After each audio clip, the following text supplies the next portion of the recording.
yeroo guyyaa 40 tajaajilaa turre guyyaatti dhugabaatii baay'een akka dhufaa ture beektu amma dhugabaatii gara hin qabnetu jira Facebookiidha Arara Facebookiin akkasumas bilbila kan waldaa Araaraa irratti bilbilamee jechuudha baay'eedha garuu keessaa muraasan isiniif dubbisaa adde abarruu gammada biyya sabbatarraa kadhata guyyaa 40 kadhatamaa jiru anis karaa TV Araaraa wajjin kadhadhee yeroo raajiin Meseret dhukkuba adda addaarraa kadhatanii jilba dhukkubbii waggaa tokkoof deemsa na dhowwerraa battala sanattan fayye akkasumas alaarjikii torban tokkoof narra tures yeroo sanan fayye kanaaf waaqayyoon naa galateeffadhaa jedhanii dhugaa ba'aniiru fageenya fayyisuu harka waaqayyoon daangessu mana ta'anii bilisa ba'an akkasumas adde Aannanee Mangistuu biyya Finfinnee Askoorraa kadhata guyyaa 40 kadhatamaa jiru kana karaa TV Araaraa wajjin kadhadhee yeroo raajiin Meseret dhibee isin qabee jiru kamirraa bilisa ba'a jedhanii diiskii duddaa waggaa 11 na rakkisee battala sanatti fayye kanaafuu waaqayyoon naa galateeffadhaa jedhaniiru haleluuyaa diiskii duddaa waggaa 11 guyyaa 11 miti waggaa 11f rakkiseerra ilmi waaqayyoo bilisa baase adde burtukaan takka biyya Finfinneerraa kadhata guyyaa 40 kadhatamaa jiru karaa TV Araaraa wajjin kadhadhee yeroo raajiin Meseret dhukkuba isin qabee jiru kamirraayyuu fayyaa bilisa ba'a jedhan dhukkuba dugdaa waggaa 15 na rakkisee irraan bilisa ba'e yeruma sanatti of keessaan dhabe kanaaf waaqayyoon naa galateeffadhaa jedhaniiru kun miraakilii guddaadha waan salphaa miti waggaa 15 waggaa 11 obbo Girmaa Kaffaalee biyya Lixa Shawaa kadhata guyyaa 40 kadhatamaa jiru kana karaa TV Araaraa utuu wajjin kadhannu yeroo raajiin Meseret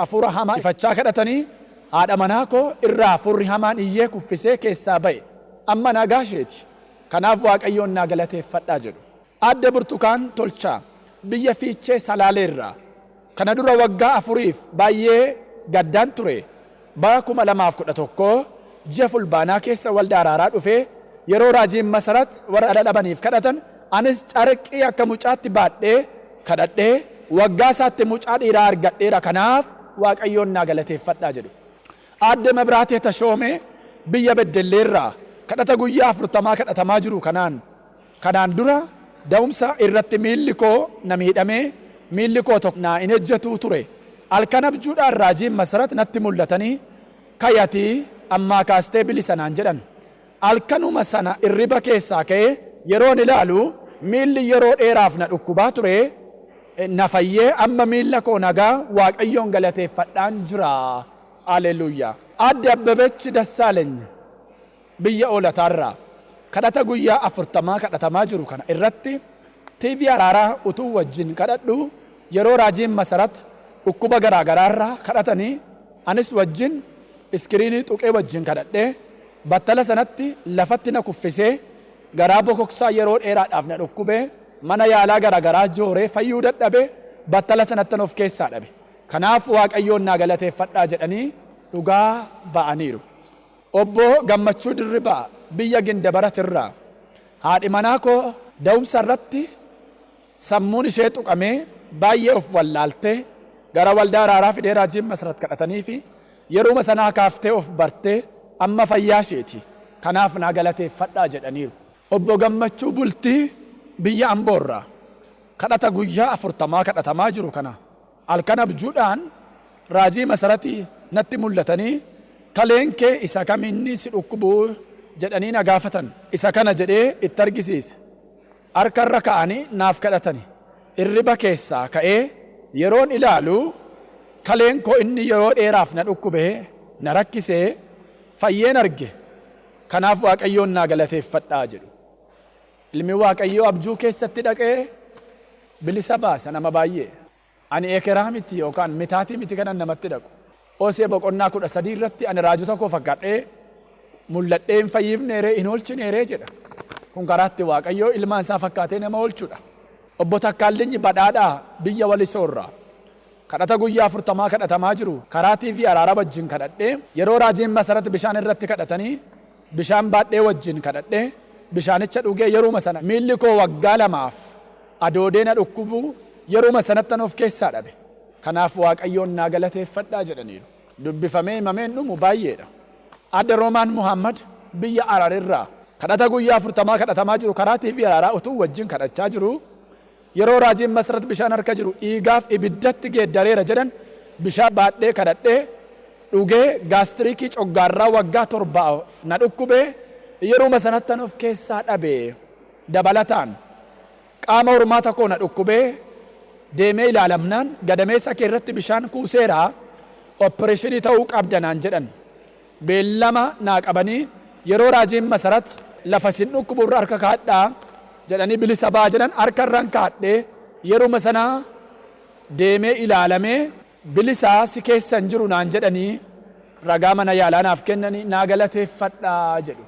Adda Loomituu Qanaa biyya Orroo Guduruurraa kadhata guyyaa 40 kadhatamaa jiru kana halkan raajiin Meseret abjuudhaan natti mul'atanii harka narra kaa'anii naaf kadhatanii yeruma sanaa dhukkuba gadameessaa waggaa 25f na dhukkubee Phaawulos Xuqur Ambassaa fi iddoo garagaraa dhaqee yaalamee kanan dadhabee battala sanattan of keessaa dhabee oo haleluuyaa. Dhibee gadameessaa waggaa 25 Phaawulos Xuqur Ambassaan dadhabee ilmi Waaqayyoo halkan raajii Meseret fakkaateetti mul'ate irraa kaase. Waaw! Ilmi Waaqayyoo galataa argatu.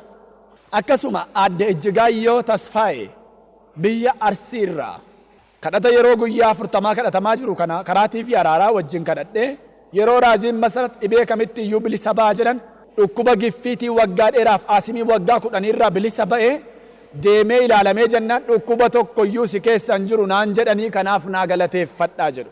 Kuni isa bilbilaan dhugaa ba'ameedha. Kun hundi immoo warra karaa Feesbuukii caafedha. Isa kana immoo yeroo itti aanuttan dubbisa. Dhuga baatee akka duumessaatu naannoo keenya jira. Warri amma dhugaa baanas dhufanii miti. Mana ta'anii TV Araaraa ilaalaniiti. Hordoftoonni TV Araaraa, paartinariin TV Araaraa, naggaadonni TV Araaraa wajjin hojjettan waggaa waggaattan dhuftanii deebitan. Ardii kamirra teessanii nu wajjin hojii Waaqayyoo hojjechaa kan jirtan. Ammas nu wajjin hojjechuudhaaf itti fuftanii warri amantii guutuu qabdan, warri horii keessan dhangalaaftan, warri ganaa dhangalaastan amma isiniin kadhadha. Akkuma isin agartan yeroon kun yeroo waldaan Waaqayyoo waaqeffannaa waldaan cufamee jirudha. Garuu fooniyyoo wal bira ga'uu baanne hafuuraan wajjin jirra, hojii Waaqayyoo walii wajjin hojjechaa jirra. Hidhata hojii keenyaa ta'a horii keessan gara maasii Waaqayyootti facaasaa. Namni mana taa'ee dhibee gurguddaa manni yaalaa dadhabee waggaa dheeraatti hin jiraate Araaraa TV ilaalee bilisa ba'aa jira. Namni hidhata hojii seexanaa iyyuu hin taane wajjin hojii Waaqayyoo hojjedha. Warri mana teessanii hojii Waaqayyoo harka keessan dirristanii nu wajjin hojjetaa jirtan amma isiniin kadhadha. Gara akkaawuntii Araaraatti sanyii facaasaa kan jirtan eebba Abrahaam kan Isiyaaq kan Yaaqoob gara keessanii tajaajila.